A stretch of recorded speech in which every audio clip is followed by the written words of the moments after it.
भगवान कृष्ण ने बर्बरीक को क्यों बनाया खाटू श्याम? श्री खाटू श्याम जी को भगवान कृष्ण का कलयुगी अवतार माना जाता है। राजस्थान के सीकर जिले में श्री खाटू श्याम जी का भव्य मंदिर स्थापित है, जहां दूर दूर से लोग उनके दर्शन करने आते हैं। आइए जानते हैं इसके पीछे की पौराणिक कथा। राजस्थान का खाटू श्याम मंदिर भारत के प्रसिद्ध मंदिरों में से एक है।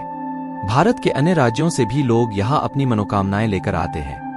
खाटू श्याम मंदिर के अस्तित्व में आने के पीछे एक बहुत ही रोचक कथा है। खाटू श्याम असल में भीम के पोते और घटोत्कच के बेटे बर्बरीक हैं। इन्हीं की खाटू श्याम के रूप में पूजा की जाती है। बर्बरीक में बचपन से ही वीर और महान योद्धा के गुण थे और इन्होंने भगवान शिव को प्रसन्न कर उनसे 3 अभेद्य बाण प्राप्त किए थे। इसी कारण इन्हें 3 बाणधारी भी कहा जाता है। इस मंदिर की एक बहुत ही खास और अनोखी बात प्रचलित है। कहा जाता है कि जो भी इस मंदिर में जाता है, इसे बाबा श्याम का हर बार एक नया रूप देखने को मिलता है।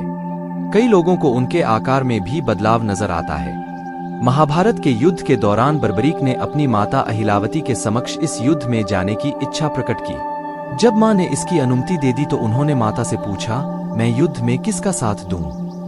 इस प्रश्न पर माता ने विचार किया कि कौरवों के साथ तो विशाल सेना, स्वयं पितामह भीष्म, गुरु द्रोण, गुरु कृपाचार्य, अंगराज कर्ण जैसे महारथी हैं, इनके सामने पांडव अवश्य ही हार जाएंगे। इसलिए उन्होंने बर्बरीक से कहा कि जो हार रहा हो तुम उसी का सहारा बनो। बर्बरीक ने माता को वचन दिया कि वह ऐसा ही करेंगे और वह युद्ध भूमि की ओर निकल पड़े। भगवान श्री कृष्ण युद्ध का अंत जानते थे, इसलिए उन्होंने सोचा कि अगर कौरवों को हारता देखकर बर्बरीक कौरवों का साथ देने लगा तो पांडवों का हारना निश्चित है। तब श्री कृष्ण ने ब्राह्मण का वेश धारण करके बर्बरीक से उनका शीश दान में मांग लिया। बर्बरीक सोच में पड़ गया कि कोई ब्राह्मण मेरा शीश क्यों मांगेगा। यह सोच उन्होंने ब्राह्मण से उनके असली रूप के दर्शन की इच्छा व्यक्त की। भगवान श्री कृष्ण ने उन्हें अपने विराट रूप में दर्शन दिए। इस पर उन्होंने अपनी तलवार निकालकर श्री कृष्ण के चरणों में अपना सिर अर्पण कर दिया। श्री कृष्ण ने तेजी से उनके शीश को अपने हाथ में उठाया एवं अमृत से सींचकर अमर कर दिया।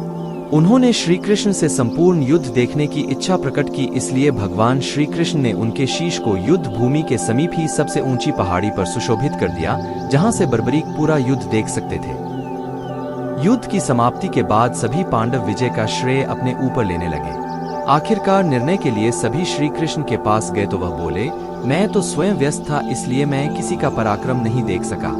ऐसा करते हैं, सभी बर्बरीक के पास चलते हैं। वहां पहुंचकर भगवान श्री कृष्ण ने उनसे पांडवों के पराक्रम के बारे में पूछा तो बर्बरीक के शीश ने उत्तर दिया, भगवान युद्ध में आपका सुदर्शन चक्र नाच रहा था और जगदम्बा लहू का पान कर रही थी, मुझे तो ये लोग कहीं भी नजर नहीं आए। बर्बरीक का उत्तर सुन सभी की नजरें नीचे झुक गईं। तब श्री कृष्ण ने उनसे प्रसन्न होकर इनका नाम श्याम रख दिया। अपनी कलाएं एवं अपनी शक्तियां प्रदान करते हुए भगवान श्री कृष्ण ने कहा कि बर्बरीक, धरती पर तुमसे बड़ा दानी न तो कोई हुआ है और नहीं होगा। माँ को दिए वचन के अनुसार तुम हारने वाले का सहारा बनोगे। लोग तुम्हारे दरबार में आकर जो भी मांगेंगे उन्हें मिलेगा। अगर आपको यह जानकारी अच्छी लगी हो तो इस वीडियो को लाइक और चैनल को सब्सक्राइब करें।